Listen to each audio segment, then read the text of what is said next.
Welcome to the New Ventures podcast, Davinia Cogan. Davinia is a program manager of the Energy for Impact, but what she's really known in our circles is the work in clean energy access crowdfunding. Davinia, tell us how you got into this whole thing. Yeah, sure. So I actually started my career went to university and, did the sensible thing of getting an undergraduate in commerce and then went into finance, even though I knew from quite an early age that, I didn't want to be working in an office block in a big city. And so I was always, I guess, fascinated by Africa. At that time, I really, I'd never been to the continent. I didn't really, have much of an understanding of the diversity of countries there. But for some reason, I was just, pulled, I guess, to doing work there. And so I, started off my career, worked for a couple of years in the office block and sort of thought, well, what is this? Have I really, done all this school and university just to kind of sit here and essentially make rich people richer? And so I started a master's in international relations. And then I finished that, and it was around the time of the financial crisis, like in 2008, 2009. And the company I worked for was divested by the European headquarters, and I was in Australia at that time. And so I basically, got about, I think, 6 months or so payout salary. And so I decided, okay, well, now I'm going to go to Africa. And I ended up working in Uganda, just volunteering for 6 months. And that was more in the NGO kind of space. And then I decided, okay, well, like charity isn't necessarily for me, but I do have this background in finance. How can I sort of put that to good use? And at that time, I still had savings left. So I was able to do a couple of internships and fellowships in various places. I was always really interested in, microfinance. Once I, sort of heard of the concept, later on in my high school years. And so I moved to Tajikistan and worked with actually a crowdfunding platform called Kiva, and worked with 4 different microfinance institutions in Tajikistan. And then I worked also in London in impact investing, and then moved back to Uganda and began working for Energy for Impact. Oh, great. And then one thing led to another. From what I know, that you spent some time in, you worked in both Nairobi and Kampala, and then you came back to London and started this crowdfunding program. What prompted you to think about crowdfunding? Yeah, so I'd spent a couple of years working in both Kampala and Nairobi, and it was, our role was essentially to provide pro bono, management consultancy type services to off-grid energy companies. Well, I definitely became frustrated that none of the companies I worked with were raising capital. It seemed like there was just such a big gap between the expectations of investors and what they were looking for and what was actually going on the ground. The project I was working on was funded by the Swedish government, but we also had, a number of other projects that we worked on with the UK government. And at that same time, peer-to-peer lending and crowdfunding was really taking off. This was about 2015 in the UK. And so the FCDO, the UK government, was interested in seeing, could crowdfunding be leveraged in more of this, for the sustainable development goals? Could it be leveraged so that we would, raise debt or grants or equity from the UK public to fund different energy access projects and companies in sub-Saharan Africa? And so we just began those conversations.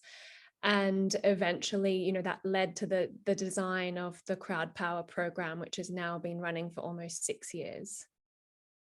And this is what I find really fascinating. Let me tell you a little bit about my background and why I thought, your work in crowdfunding is so important. I started my work career in energy finance, supporting entrepreneurs exactly the same way as you did, running a program called New Ventures, which was funded by Doon Foundation, and then later on actually funded by USAID in a partnership with the Miller Center in Santa Clara University. I face this exact same problem. You can work with the companies as hard as you can, but there are really no institutional investors, or at least very few institutional investors who want to invest in this space. And so when you started working in crowdfunding, I found it so very interesting because it's a real solution to this problem. Yeah, absolutely. I mean, it still maybe suffers some of the same issues that we see in the more traditional impact investing space, where there is a concentration of funds within, say, the top 10 companies in the sector. But apart from that, there are crowdfunding platforms that are looking at African-led companies. They're also looking to provide much smaller ticket size transactions. So it just makes it a lot more accessible. Many companies, they need, someone that is willing to provide debt or equity when they're really early stage, before they're able to absorb, say, $1 million a year in loans.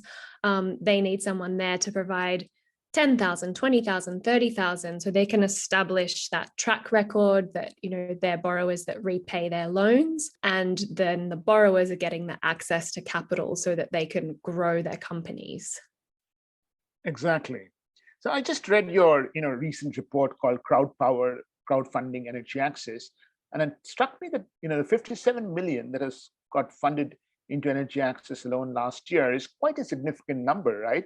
It's about 10% of the total investment in this area. Just tell us a little bit about how this held up during the COVID year. Yeah, so before COVID, we were seeing basically a doubling of the crowdfunding energy access related crowdfunding volumes each year. And I think by the end of 2020, about $160 million had been raised altogether since we began tracking data in 2015. 90% of that now is debt. But during COVID, it didn't affect all types of capital equally. So within the debt market, we definitely saw a reduction in lending. We saw on some platforms up to a 60% reduction in volumes in 2020. But then we also saw on some platforms, particularly Kiva, I'm thinking of the one in the US, and they do lending to microfinance partners that provide direct to end user loans for, say, solar home systems. But they also do direct business loans where they'll provide between $10,000 and $50,000 to energy access companies as a working capital loan. So Kiva really actually ramped up their lending. And I've just been analyzing the numbers from last year, and they basically doubled their lending during 2020. And that's really because Kiva's more of a philanthropic platform, whereas many of the platforms in Europe that provide loans with interest. Kiva, for example, is a zero interest lending platform, or they have very low interest rates that just cover their the transaction costs.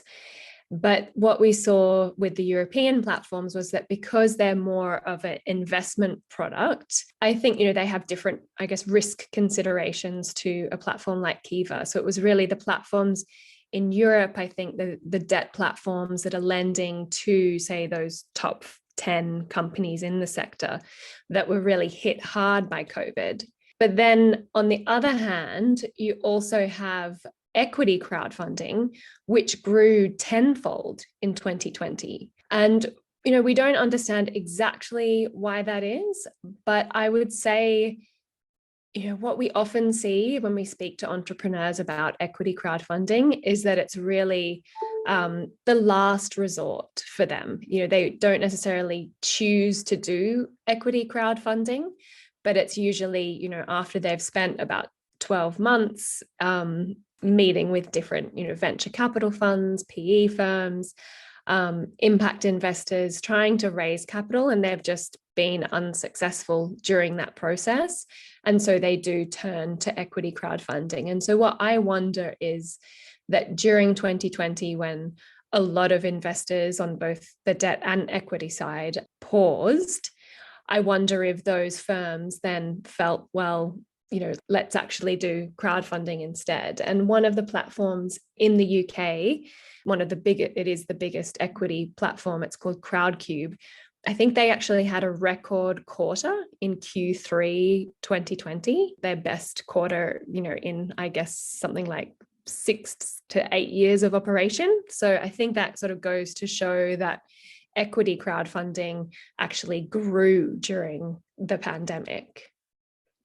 Great. So just so that I understand this, some platforms got hit by COVID, mostly debt platforms in Europe, which had an investment style of product. On the other hand, Kiva, which is in the US, and which is also, the way you are defining it, is a debt platform, but with low interest rates, actually grew multiple times. And equity platforms also grew. So overall, when you compare the COVID year versus the pre-COVID year, in energy access alone, did the overall number of 57 million hold up between those 2 years? How did that, just give us insight into that? Yeah, good question. So overall, it did shrink. It shrunk by about 25% during 2020. And, when we compare that to those previous years where we saw, 100% growth, it's not following the same trajectory as the previous 5 years. But at the same time, I think 25% is probably not too bad in the context of how shocking 2020 and the early months of 2021 have been so far. Right. Okay, great. So, you've started already talking a little bit about types of crowdfunding, right? Maybe this is a good time to just tell us about the various types and the various platforms that exist and the options that exist for both an investor and an entrepreneur. Sure. So the big one is debt. So debt is 90% of energy access crowd lending. And within your debt crowdfunding, you basically have two different models. So one is the direct lending to businesses. These are typically loans of about $10,000. There was a huge one, I think in 2019, it was a transaction that was about $8 million on the Trine platform. So you can see there's a massive range. And then the other model that you see within debt crowdfunding is the micro loans. So they are more like the loans that go directly to the end users, and they range from about $50 if it's something like a Pico solar lantern and perhaps mobile charger, up to about $5,000 for something like commercial scale cold storage. And then you talked about equity crowdfunding. What type of energy access companies do equity crowdfunding? Yeah, so equity crowdfunding is still really quite restrictive. The regulatory side of it basically means that, it's only European-based companies that are able to use equity crowdfunding. It is slightly different. And then now, obviously, with Brexit as well, there are also a number of changes. So the biggest equity crowdfunding platforms are in the UK. The UK has the most mature market because the regulations for equity crowdfunding came in over a decade ago. So that really has given the market the chance to grow. There's been that certainty. While in many sub-Saharan African jurisdictions, they either don't have bespoke regulation that governs investment type crowdfunding, or it's outright banned. So places like Nigeria, SEC is the regulator, I think, in Nigeria.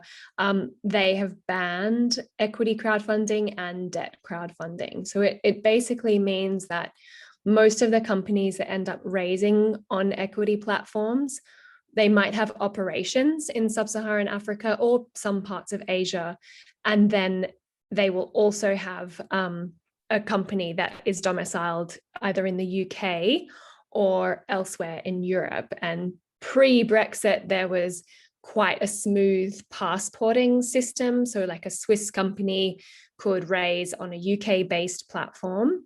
But that all, I think, is changing. And now there are new regulations in the EU to make it much easier to raise across multiple jurisdictions within the EU, which I think for some of these larger platforms will be really beneficial. But for some of the smaller platforms, it could increase cost and competition for them. And that for me is a little bit disconcerting, because I think some of the most exciting platforms that we work with are smaller platforms, and they're the ones that are doing the smaller ticket size transactions, which are not as profitable, but it means that they're serving more borrowers, they're much more inclusive. Most of the smaller platforms like Charm Impact in the UK, and then there's another one, Wagenzi Fund, that recently launched in the Netherlands. They're providing sort of $10,000 to about $100,000 debt and equity investments into mostly African-led companies. So I think it's important that those types of platforms are really supported. Absolutely. But, getting back to equity crowdfunding, we had on our podcast a couple of weeks back, Toby Hammond of Future Pump, and he is a CEO of Future Pump, and they did a fairly reasonable raise on Crowdcube, the platform that you talked about earlier, in the UK. And they're, of course, UK domiciled companies from what I know, but they have operations in sub-Saharan Africa. Are there any other types of crowdfunding platforms apart from debt and equity? So you also have, I guess, early on, people probably would have heard of crowdfunding more from what we call a reward-based crowdfunding model. So that's like your Indiegogos, your Kickstarter, those ones that I think like really made a name for themselves about 5 years ago or so. There's one company called Waka Waka Solar that did a number of raises and raised, I think, several millions of dollars actually on Kickstarter and Indiegogo. But those examples are so rare. And I think it's in some ways been quite unfortunate, because it's led to a bit of a misconception around crowdfunding. And I've seen, some people in the space sort of focus on, looking at the success stories of a company like Waka Waka, which sells a solar powered light that looks a little bit like an iPhone. And so one side of it is a PV panel, and then the other side is the light. And, these are the sorts of things I think that they, look cute to a funder in, a Western country. And they're like, oh, okay, yeah, I want to donate. Well, it's not really a donation, because you're getting a product in return. So these donors, they go into these campaigns and they see the product, and they're really excited, I think, more by the product. And it means that some of these companies actually end up raising a lot of capital on reward platforms, but it doesn't necessarily mean that their business is viable or that the product is suitable for the end users. And so these products, was intentionally created for Western audiences, which are the ones that tend to contribute to the reward campaigns. But once, they start to deploy the units on the ground in, say, a country in East Africa, they've realized that the product is not appropriate, and the product has probably been designed from a very Western mindset. And it also means, because of the success of these campaigns, that there can be, a lot of hype around the company. There can also be a lot of hype around reward crowdfunding. But in reality, I think there are two companies, Waka Waka and Gravity Light, that have used reward crowdfunding to raise what I would call a substantial amount of capital.